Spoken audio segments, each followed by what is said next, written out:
Welcome friend in our channel study with Vishal. मैं प्रसून मिश्रा आज आपके लिए पैसेज ट्रांसलेशन का अगला पार्ट लेके आ रहा हूँ। देखिए बहुत ही इम्पॉर्टेंट टॉपिक है क्लास 10th इंग्लिश के लिए। और मैं ये चीज़ डिफ़ाइन कर दूँ कि यहाँ से हर बार बोर्ड एग्ज़ाम में प्रश्न आते ही आते हैं, फिक्स क्वेश्चन है, तो इसको आप बिल्कुल इग्नोर ना करें और अच्छे से तैयार करें।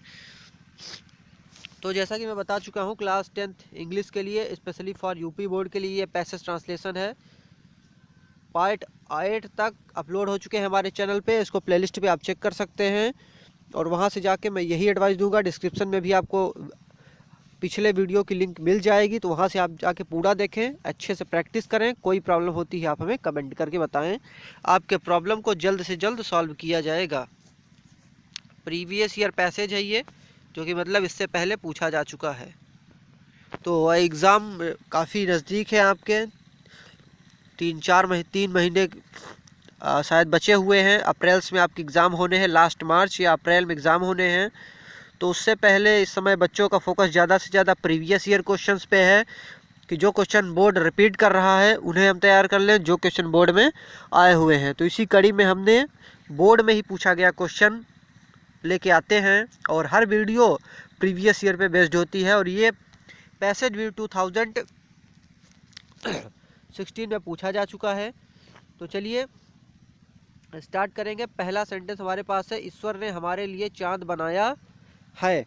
सबसे पहले हमें टेंस कंफर्म करना होता है। तो टेंस में अगर इस बार बात करें तो ये जो सेंटेंस है ये प्रेजेंट परफेक्ट का है। अब आप पूछेंगे कैसे पता चला, तो देखिए लास्ट में या है, ये है, चुका है, चुकी है, चुके हैं, लिया है, ली है, लिए हैं, सब किसकी पहचान है?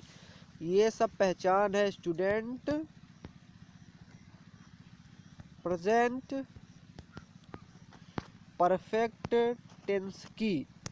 तो ये प्रेजेंट परफेक्ट की पहचान है।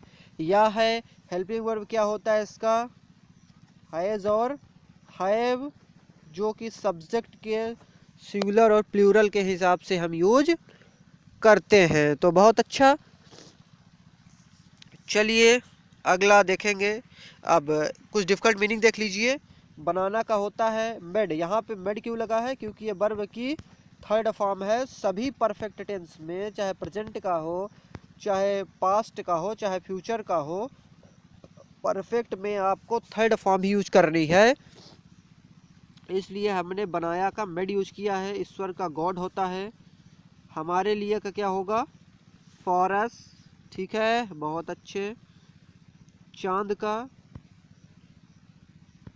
मून। कंफर्म। तो देख लीजिए पूरा सर, पहले हम क्या लिखते हैं? सब्जेक्ट लिखते हैं, जो कि हमारे पास है स्टूडेंट गॉड। फिर क्या आता है? हेल्पिंग वर्ब आता है। एक एक चीज़ मैं डिफाइन कर रहा हूँ, बिल्कुल आप आराम से समझिए। सबसे पहले मैंने डिफिकल्ट मीनिंग बता दी, टेंस बता दिया कौन सा होगा, उसकी पहचान क्या होगी, उसमें हेल्पिंग वर्ब कौन सी यूज होगी, उसमें फॉर्म कौन सी लगेगी। अब तो आपके लिए बहुत आसान है, स्ट्रक्चर आपको पता ही है। सबसे पहले सब्जेक्ट जो कि गॉड है, फिर हेल्पिंग वर्ब जो कि हैज है, फिर वर्ब मेड, द मून, और फॉर अस ये अदर है। तो ईश्वर ने हमारे लिए चांद बनाया है, तो God has made the moon for us. बहुत अच्छे। उसने सूर्य बनाया है, फिर से वही चीज़ आ गई। या है, किसकी पहचान है? प्रेजेंट परफेक्ट की। हेल्पिंग वर्ब क्या होती है? Has, have. ठीक है, तो ही है तो इसके साथ हैज ही लगेगा।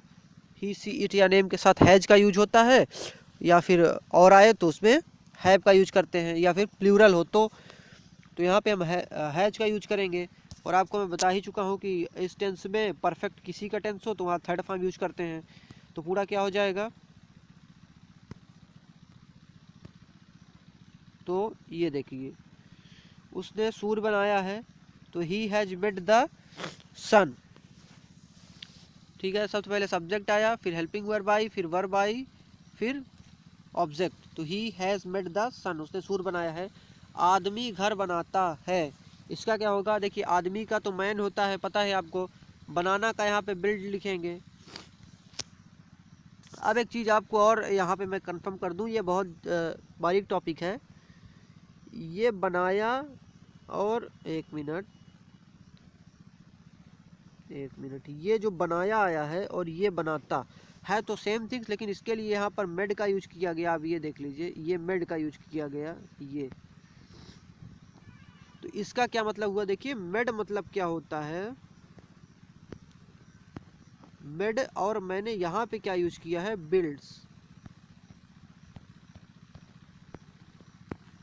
बिल्ड्स या कंस्ट्रक्ट। कंस्ट्रक्ट मतलब भी बनाना होता है, जैसे बात कर रहे हैं ना कंस्ट्रक्शन साइड। तो किसी टेक्निकल चीज़, जैसे घर बना रहे हो आप, कोई ईंट जोड़ रहे हो आप, या फिर कोई और चीज़, जैसे आपने छत बना रहे हो, छत डाल रहे हो, तो इस तरह जो काम है, टेक्निकल काम है, या फिर इस तरह के काम बोल लें, या फिर जो ईश्वर की रचना है, वहाँ पे हम इस तरह का यूज़ नहीं करेंगे। ठीक है, जो ईश्वर की रचना है, जैसे उसने सूर्य बनाया है तो ये ईश्वर की रचना है ना, इसलिए बनाया का हम मेड यूज किए हैं, क्योंकि ये ईश्वर द्वारा की गई रचना है। आदमी जो चीज़ बनाता है वहाँ पे हम बिल्ड या ज़्यादातर कंस्ट्रक्ट का यूज़ करेंगे।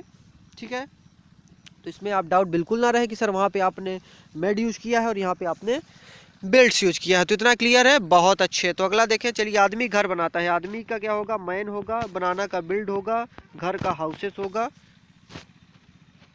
तो यहाँ पे आप मैक्स लिख सकते हैं, लेकिन अगर आप बिल्ड्स लिखें या कंस्ट्रक्ट लिखें तो ज़्यादा अच्छा होगा, क्योंकि ये मनुष्य द्वारा बनाई गई चीज़ें हैं। तो चलिए, आदमी घर बनाता है, सबसे पहले सब्जेक्ट आया मैन, फिर बिल्ड्स हाउसेस मतलब घर, या फिर आप मैक्स लिख सकते हैं। चलिए अगला देखें, बहुत आसान है, इसको आप स्लो मोड से समझेंगे तो ज़्यादा अच्छा होगा, कि चीज़ें मैं डिफाइन कर रहा हूँ, देख के मत डरिए, बहुत ईजी है। बहुत टफ पेपर नहीं आता क्लास 10th इंग्लिश का, बहुत बेसिक आता है। थोड़े आपके कॉन्सेप्ट क्लियर रहें तो आप उसको कर सकते हो।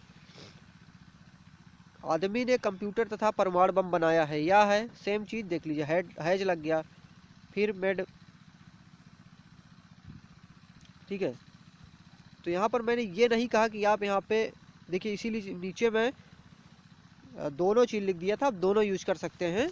टेक्निकल काम में बिल्ड्स या कंस्ट्रक्ट ज़्यादा अच्छा होता है, लेकिन आप लिख सकते हैं इस तरह, मैक्स भी कोई दिक्कत नहीं है।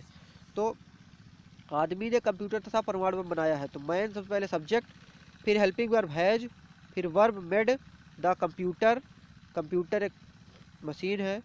परमाणु बम को होता है nuclear bombs, nuclear bombs. Meaning आप याद कर लीजिए, परमाणु बम का होता है न्यूक्लियर बम्स। तो सबसे पहले सब्जेक्ट आएगा मैन, फिर हेल्पिंग वर्ब हैज़, फिर मेड बनाया है, द कंप्यूटर मतलब कंप्यूटर, एंड मतलब और, न्यूक्लियर बम मतलब परमाणु bomb. The man has made the computer and nuclear bomb. परंतु, अगला सेंटेंस, परंतु का होता है, परंतु का होता है बट। आदमी का मैन, एक का ए, फल का फ्रूट, नहीं बना सकता का कैन नॉट प्रोड्यूस।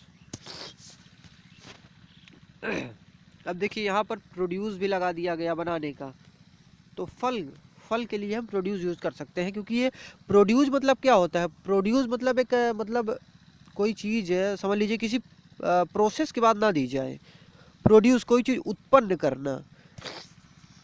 जैसे हम अनाजों के लिए क्या यूज करते हैं, ग्रो का यूज करते हैं, प्रोड्यूस का यूज करते हैं। तो खाने पीने वाली चीज़ों के लिए हम प्रोड्यूस का यूज करते हैं, या फिर अनाजों के लिए हम ज़्यादातर ग्रो का यूज करते हैं। जैसे पेड़ बढ़ रहे हैं ना, तो ग्रेन्स आर ग्रोविंग।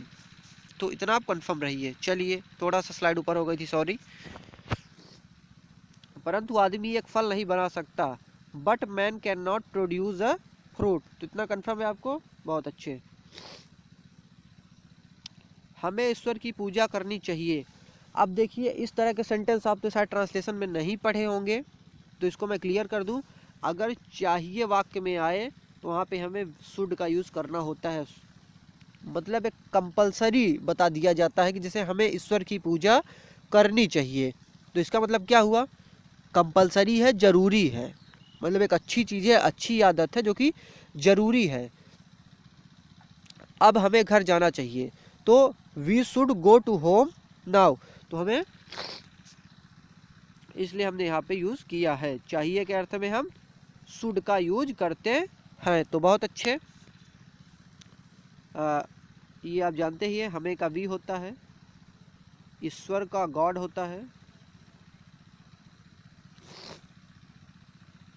पूजा का वार्षिक होता है, चाहिए के अर्थ में शुड का यूज हुआ है। तो पूरा देख लीजिए, सबसे पहले सब्जेक्ट आएगा वी, फिर ये should as a verb use किया गया है। जी हाँ, यहाँ पे हेल्पिंग वर्ब इस तरह के वाक्यों में हम ज़्यादातर नहीं यूज करते हैं।